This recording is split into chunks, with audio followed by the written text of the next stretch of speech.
পেঁয়াজ নিয়েছি, একদম অল্প দুটো ছোটো ছোটো পেঁয়াজ ছিল, তার মধ্যে যে এতটুকুটা খাবো মুড়ি দিয়ে রাখলাম, কাঁচা লঙ্কা, হালকা সামান্য লঙ্কার গুঁড়ো। পণ্ডিত বেরিয়েছে এখন খাটের নিচ থেকে, খাবে কিনা খাবে না আমার তো বলতে হয়েছে। এই খাবারটাকে বলে খাবার, সেই খাবার কোনোটাই দেখো ভাঙেনি, কিছু হয়নি, ওইভাবে আন্দাজ মতো নিয়ে আমি নামিয়েছি। সকালের যা টুকিটাকি কাজ সেগুলো সম্পূর্ণ সেরে নিচ্ছি। এখন বেশ বেলা হয়েছে, 12:30টার কাছাকাছি বাজে, তাই আর গুড মর্নিং তোমাদের জানালাম না, গুড আফটারনুন বললাম। গ্যাসটা মুছে নিই, গ্যাস মুছে নিয়ে দেখা যাক কী করছি আর কি না করছি। এখনও পর্যন্ত ঘুম থেকে উঠিনি, ঘরে কোনো সবজিপাতি কোনো কিচ্ছু নেই, মানে শুধু রয়েছে চাল আর তেল, ডালও শেষের দিকে, মানে মুসুর ডাল তো নেই, আর যেটা ডাল আছে ধরো খাওয়ানো যাবে না এত গরমে জোরোকে, আর আমারও না একদমই খেতে ইচ্ছে করছে না। আর পড়ে রয়েছে কয়েকটা আলু, এবার আলু কদিন ধরে, এই 2-3 দিন ধরে আলু ভাজা, আলু সেদ্ধ, আলুর তরকারি এগুলোই খেয়ে গেলাম। এখন আর একটুকু আমার না সত্যি কথা বলতে মন চাইছে না যে এই সমস্ত কিছু আমি করে খাই। উঠলে জানা যাবে বলছি, যদি ওঠে তাহলে যাবে একটু দোকানের দিকে, যদি একটু ডিম নিয়ে আসে। ডিমও খেতে ইচ্ছা করছে না সত্যি কথা বলতে, জানো তো, কিছুদিন ধরে সবজিপাতি খাওয়া হয়নি তো, তাই আর মানে মন চাইছে না। আর চলে যাচ্ছি নিচে, এখন কটা বাজে একটু পরে তোমরা জানতে পারবো কটা বাজে। সারাদিন আজকে রান্না বান্না কোনো কিচ্ছু হয়নি, সারাদিন সবাই না খেয়ে, ও তো সবেমাত্র ঘুম থেকে উঠে যে অর্ডারটা দিয়েছিল, জানে যে ঘরে দুধ নেই, কালকে রাত্রেও রান্না করা হয়নি, খাওয়া হয়নি, জোরও খেয়েছে, জোরকে ডিম দিয়ে খাইয়েছি ভাত, আর আমরা কোনো কিছুই খাইনি। তো চলো একটু পরে টাইমটা দেখাচ্ছি, তো পার্সেলটা এসছে তোমাদেরকে দেখিয়ে দিই। জোরও আজকে সারা দিন ঘর থেকে বেরোয়নি, সারাটা দিন।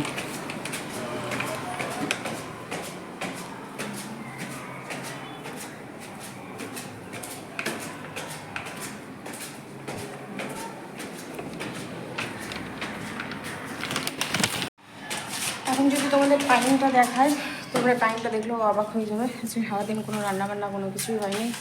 দুধ অর্ডার দিয়েছি, দুধ, ব্রেড, পাউরুটি অর্ডার দিয়েছি, চা করবো। কোনো শরীরটা ভালো না, ঘুমিয়ে আছে, আর ঘরে কোনো কিছু নেই, কোনো খাওয়ার কোনো কিছু নেই।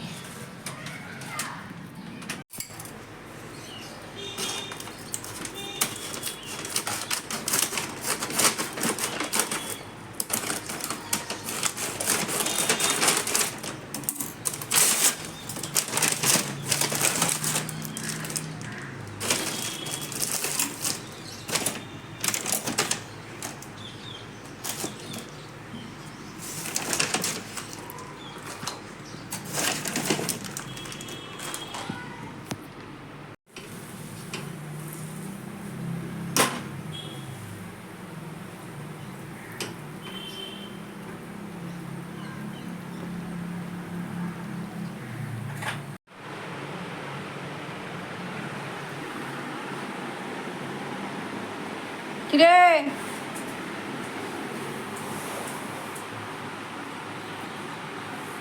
আসবি আসবি না, খাটের নিচে থাকবি, থাক, আর ডাকবো না, থাক। পণ্ডিত বেরিয়েছে এখন খাটের নিচ থেকে,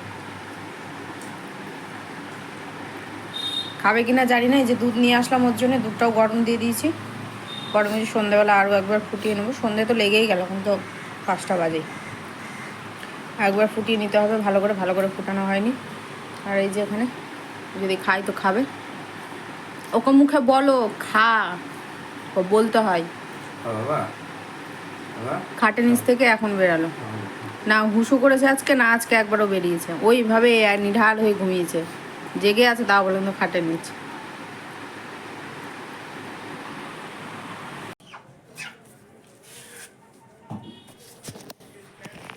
চলে এলাম মাংসের দোকানে, ও তো আসতে পারবে না, দীপ আসতে পারবে না, দীপের হয়ে গেছে জ্বর, কাল রাত থেকে ওর হঠাৎই জ্বর। তো যাই হোক, ও নামতে পারছে না, বলছে আমার ভালো লাগছে না, তুমি গিয়ে নিয়ে আসো। না আমার তো অসুবিধা নেই, টাকা দিলে তো কোথায় না যাওয়া যায়, তাহলে যে টাকা দিয়ে দাও, আমি চলে যাচ্ছি, কাছেই দোকান আছে, তো এখানে না থাকলে আমাকে যেতে হতো ফালতু। তো যাই হোক, এখানে পেয়েছি, একটু দামটা বেশি নিয়েছে কিন্তু কোনো ব্যাপার নয়, এই কারণেই যে আমাকে ফালতু যেতে গেলে এখন যাওয়া আসা আমার 40 টাকা ভাড়া লাগতো, সেখানে এখানে 15 টাকা ধরো বেশি, 20 টাকা করে নিচ্ছে, 220, এখানে 35 টাকা। সবজিটা নিয়ে নিই, সবজি বলতে পেঁপে নিব, ভাবছি একটু পেঁপে আলু দিয়ে পাতলা করে ঝোল করব, তাহলে শরীরটা ঠিকঠাক হয়ে যাবে, একটু স্যুপ টাইপের। তো দেখা যাক পাই কিনা, যদি না পাই আমার অসুবিধা নেই, কিন্তু কুমড়োটা আমাকে যদি থাকে কুমড়োটা আমাকে নিয়ে যেতে হবে, কারণ জোটোর জন্য এই কয়দিন জোটোর খাওয়াটা ঠিকঠাকভাবে হয়নি, ওই দুধ ভাত দই ভাত এই সমস্তই খেয়ে গেছে, আর কালকে খেয়েছে ডিম, তো কুমড়ো সেদ্ধটা ওকে খাওয়াতেই হবে, তো কুমড়োটা নিয়ে যেতেই হবে, কিছু না নিয়ে যায়। তো পাইনি, পেঁপে পাইনি, অনেক কিছুই ছিল না, বললো যে না আর নেই, তো আর না হলো না। বাজার বলতে সেরকম বাজারে যাইনি, ভেতরে সামনে 5 মিনিটের রাস্তা আছে, সেখান থেকে মাংসটা নিয়ে নিলাম, একটু বেশিই নিল আর কি, 25 টাকা বেশি, যাই হোক অসুবিধা নেই। এখন যদি রিক্সাতে যেতাম তাহলে আবার 24 টাকা লেগে যেত, 24 টাকা না, কত 20 20 40 42, হ্যাঁ 12 টাকা করে যাওয়া আসা, 4 বার হিসাব করো কত লাগছে না। ঠিক আছে, 1 কিলো নিয়ে নিয়েছি, একদম হালকা পাতলা করে ঝোল করবো। কুমড়ো নিয়েছি, কালকে জোরকে সকাল সকাল কুমড়ো সেদ্ধ দিয়ে ভাত দিব, ও মাংস খাবে, 2টো হাত রেখেছিলাম, 2টো হাতের মধ্যে মাংস ভাত দিলে ও মাংস খাবে। আর আসার সময় দোকানটা সামনে যে ঘুগনির দোকানে, সে ঘুগনি নিলাম, একটু মুড়ি মাখাই, কেন রান্না যতই তাড়াতাড়ি করি না কেন খাওয়া দেরি হবে। মশলা অল্প কড়াই রয়েছে, সেটা থেকে ঝোলটা করে নেবো, আর একটু মুড়ি মাখিয়ে নিই, একটা পেঁয়াজ আছে, একটা পেঁয়াজ দিয়ে ঘুগনিটা খুব সুন্দর, আগে যেখান থেকে নিয়েছিলাম ওখান থেকেই নিয়ে আসলাম, খুব সুন্দর একটা গন্ধ ঘুগনিতে, দারুণ খুঁজে। তো মাখিয়ে নিই, মুড়িটা খাই, দিয়ে একদিকে ভাত একদিকে মাংস বসাবো। দিয়ে রাতে খাওয়ার মতো মাংস নিলাম, মাংসটা ভালো করে ধুয়ে নিই, বেছে দেয় না এই এক সমস্যা, আর দূরে গেলে হালতুতে গেলে বেছে ভালো করে মাংসটা কেটে দেয়, শুধু এসে তোমাকে মানে ধুতে হবে ব্যাস। ভালো করে চলো এটা ভালো করে ধুয়ে নিই, আর মুড়ি অল্প করে বার করলাম, ও বলছে মুড়ি খাবে না, তো খেতে খেতে 2 মুঠ মুখে দেবো, তো আবার খাবে। এই যে ঘুগনি তো দেখিয়েছি না, ঠিক আছে আবার ঘুগনি দেখাচ্ছে। আর কুমড়োটাও ফ্রিজে ভরবো, মাংসটা ধুয়ে আগে বসিয়ে দিই, ভাবলাম প্রেশারেই বসাবো, অত তারা মানে দেরি করবো না, জোরোকে আবার খেতে দিতে হবে, কেন ওই সারা দুপুর না খেয়ে আজকে আছে, খাটের নিচ থেকে বেরোয়নি, ওই তখন দুধ আর বিস্কুট খেলো, ওই বিস্কুট ঠিক নয়, তোমার ড্রাই কেক ছিল, টোস্টেরই মতো, কিন্তু ড্রাই কেক বলছে না। পেঁয়াজ নিয়েছি একদম অল্প, 2টো ছোটো ছোটো পেঁয়াজ ছিল, তার মধ্যে যে এতটুকুটা খাবো মুড়ি দিয়ে রাখলাম, কাঁচা লঙ্কা, হালকা সামান্য লঙ্কার গুঁড়ো, লবণ, হলুদ, আর কি দিলাম অল্প সামান্য চিনি, চলে এটাতে ভালো করে মাখিয়ে নিই, এটা হালকা করে ভাজা হয়ে যাওয়ার পর মশলা দেবো, এই যে এতে মশলা আছে, আদা রসুন আর পেঁয়াজের পেস্ট আছে, তো সেটা দিয়ে হালকা পাতলা করে করবো। এখন হালকা পাতলা হবে না ঘন হবে জানি না, মানে যাই হবে না কেন দেখতেই পাবে। এটা একটু 10 মিনিট মাখিয়ে রাখি, 10 মিনিটের মুড়িটা আমি খেয়ে নিই, এখন 7:30 বাজে, একবারে তোমার 8:30টার মধ্যে সব কিছু কমপ্লিট হয়ে যাবে, রান্নাবান্না সব কমপ্লিট হয়ে যাবে, জোটোকেও খেতে দিয়ে দেবো, একটু ছাদে দাঁড়াবো, হাওয়া খাবো, থাক ঠিক আছে।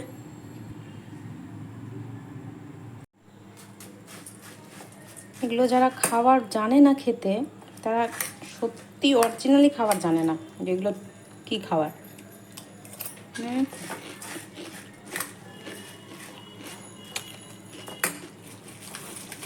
ও খাবে না, আমার তো বাজে হয়েছে, এই খাবারটাকে বলে খাবার, সেই খাবার এটা। অল্প দিয়ে দিয়েছি বাটার, একবার সামান্য পরিমাণে বাটার, আর যেহেতু তেল এই কারণে দিলাম না, ম্যারিনেট করার সময় পরিমাণ মতো যতটুকু যা তেল লাগবে আমি তেল দিয়ে দিয়েছি, তেলটা অল্প দেওয়া উচিত ছিল, কিন্তু যাই হোক আমার মাথাতেই ছিল না যে প্রেশার কুকারে রান্না করলে না দেখবে তেল, এত তেল বের হয়, মানে কি বলবো, প্রচণ্ড তেল বার হয়, সে তুমি খাসির মাংস বলো বা তুমি মুরগির মাংসই বলো, তুমি সামান্য পরিমাণে তেল দিও, ওকে সিটি হালকা দিবে, যখনই দিতে যাবে তারপরে দেখবে যে হ্যাঁ তেল বেরিয়েছে, ঠিক। আর রান্না করার সময় যদি নাই পড়ে আর নোংরা হয় তাহলে রান্না কিসের বলো। তো এটা আমার রীতি হয়ে গেছে যে পড়বেই, আর গ্যাসটা ঘেনাবে, গ্যাস ঘেনাবে, আমি হাত ধুবো আর গ্যাস মুছবো, আবার কাপড় ধুবো, আবার লবণ ধরবো, হাত ধুবো, এটা কার কার আছে একটু আমাকে জানিও তো। এটা ভালো করে একটু ভাজা করে নিই, মানে ভাজা করে নিই বলাটা ভুল, মানে ভেজে নিই যা কিছু দিয়েছি, আর হ্যাঁ মশলা দিয়ে দিয়েছি, হ্যাঁ পেস্ট যেটা ছিল সেটা দিয়ে রয়েছে, একবারে ভাজা করে নিচ্ছি, সামান্য পরিমাণে জল দিয়ে মুখ আটকে দেবো, আর পরিষ্কার করেছি দেখো কত সুন্দর পরিষ্কার হয়েছে, সেটাই দেখাচ্ছিলাম তোমাদেরকে। মিডিয়াম আছে গ্যাস করে দিয়েছি, ওখানে ওর মতো করে ভাজা হতে থাকুক, তেল মশলাটা কেন মাংসের মধ্যে তো যেতে হবে তাই না, লবণ মশলা। তো চলে এলাম ঘরে, আমি উঠতে বললাম যে চাদরটা নিয়ে আসি, তো এই চাদরটাই পাতবো প্রথমে ভাবলাম, কিন্তু তারপরে না এই চাদরটা আর পাততে ইচ্ছে করলো না, যে সাদা আছে আবার 3 দিনের মাথায় নোংরা হয়ে যাবে, আবার আমাকে না উঠাতে হবে, আর এই চাদর কাচা ভীষণ ভীষণ কষ্টের একটা ব্যাপার। আর একজনকে উঠতে বললাম, দেখো না ল্যাথখোরের মতো কীভাবে ঘুমিয়ে আছে, শুয়ে আছে। মানে 7 অলসের 1 অলস হলো আমার ঘরে। চায়ের কাপ যদি টেবিলে থাকে তো টেবিলেই পড়ে থাকবে। আমি এখন উঠতে বলবো তো 15 মিনিট পর উঠবে। আমার বাকি সমস্ত কিছু কাজ হয়ে যাবে। খেতে বসবে তো ফোন দেখবে আর খাবে। মানে 7 কন্যার 1 কন্যা, এত অলস বেটা ছেলে। ধারণার বাইরে কোনো কাজ তো করি আমি পাই না ওকে কোনো কাজ। যদি ওর ইচ্ছা হয় যে আলু ভাজা একটু করে, যদি ইচ্ছে হয় একটু চা করে, ব্যাস। তাছাড়া এর বাইরে কোনো কিছু করে না। যদি একদিন যদি জলের জার যদি নিয়ে চলে আসলো, তাহলে তো বিশাল বড় কাজ করে ফেলেছে ও। সেদিন আর নড়াচড়াও করতে পারে না। মানে কি বলবো, একটা অসুস্থ রোগী হয়ে পড়ে। আর যারা ব্যবসা করছে তাদের কথা তাহলে কি বলবো। কিছু একটা যেন দেখতে বসলাম আমি, যাই হোক এখন মনে করতে পারছি না, কিন্তু কিছু একটা দেখতে বসেছিলাম। আর যেদিন ধরো যে ঘরে যদি কোনো কাজ করেই ফেললো, হয়তো আমি বললাম যে বিছানাটা ঝেড়ে দাও, বিছানা যদি ঝেড়ে নিল তাহলে তো আমি ওখানে শেষ। মানে ওকে আর আমি কোনো কিচ্ছু করাতে পারবো না। স্নানের কথা তো বাদই দিলাম। যেমন অলস কন্যা ওরকম হলো নোংরা বেটা ছেলে। মানুষ হাত মুখ ধুয়েও অন্তত পরনের যে গেঞ্জি প্যান্টগুলো থাকে সেগুলোকেও মানে পরিষ্কার পরে, ওটাকে নোংরাটাকে খোলে। সেটাও হয় না, সেটাও করে না। তো চাদরটা আমি চেঞ্জ করে দেবো, কোন চাদর পাতবো সেটা দেখতেই পাবে। শেষমেশ এই চাদরটাই পাতলাম, চাদরটা সরিয়ে দিলাম না 3 দিনের মাথায়। এমনিতেই তো আজকে আমি একটা চাদর ভেজাবো, একটা নয় 2টো চাদর ভেজাবো, বাথরুমে ফেলে রেখেছি। মানে এই মাত্র ফেলে রাখলাম যে নামিয়ে নিচে আমি বিছানা করছি, জাস্ট একটা চাদর পাচ্ছি, পেতে বালিশ নিয়ে ঘুমোচ্ছি। আর এমনি তো শোয়াই যাচ্ছে না, একদম পুরো ঘাম শরীর সেটে যাচ্ছে। সেই চাদরটা নোংরা হয়েছে। বিছানার চাদরটা দুটো, আরও একটা চাদর আসালাম না, ওটা আরেকটু হোক তারপরে। তো চলো সব কিছু ফেলে এখন বালিশগুলোকে সুন্দরভাবে সুন্দর জায়গায় রেখে দিয়ে এখন রান্নাঘরে, মাঝখানে কিন্তু একবার রান্নাঘরে আমি দৌড় দিয়েছি, বুঝতে পেরেছো, নাড়াচাড়া করে চলেও এসছি। এখন বিছানাটা সুন্দর করে গুছিয়ে নিই। আমার না চাদর সব থেকে বেশি ভালো লাগে রাত্রেবেলাতে। মাংস রেডি, তো একবার পুরো গোটা গোটাই রয়েছে, কোনোটাই দেখো ভাঙেনি, কিছু হয়নি। ওইভাবে আন্দাজ মতো নিয়ে আমি নামিয়েছি সুন্দরভাবে। ঝোলটা এতটা লাগবে যেহেতু পাতলা আছে, তো তেলের জন্য মনে হচ্ছে যে আগে ম্যারিনেট করে বসিয়ে দিয়েছিলাম, তার জন্য মনে হচ্ছে টক দই দিলে যে কালারটা আসে সেরকম মনে হচ্ছে, কিন্তু টক দই পড়েনি। আর ভাত হয়ে গেছে, এটা মুছবো। আর জোটোর এখানে ভাতটা ঠান্ডা করতে দিয়েছি। আর বাসন টুকিটাকি যা ছিল সমস্ত কিছু মাজা কমপ্লিট, একদম গোছানো হয়ে গেছে। এখন শুধু ওই কড়াইটা তখন ওই ব্রেডটা মানে পাউরুটিটা বাটার দিয়ে একটু সেঁকলাম।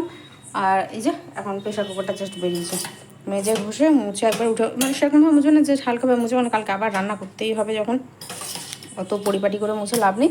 ওই উপর দিয়ে ভালো করে মুছে নেবে। এটা ধুয়ে নিতে হবে, দুধ পড়েছে। আচ্ছা চা বসিয়েছি তাও দুধ পড়েছে, দুধ গরম বসিয়েছি তাও দুধ পড়েছে, মানে দুই দিকেই ঘি নিয়েছে। আর এই যে বাবু ভাতটা ঠান্ডা হয়ে গেলেই খেতে দিয়ে দেবো ওকে।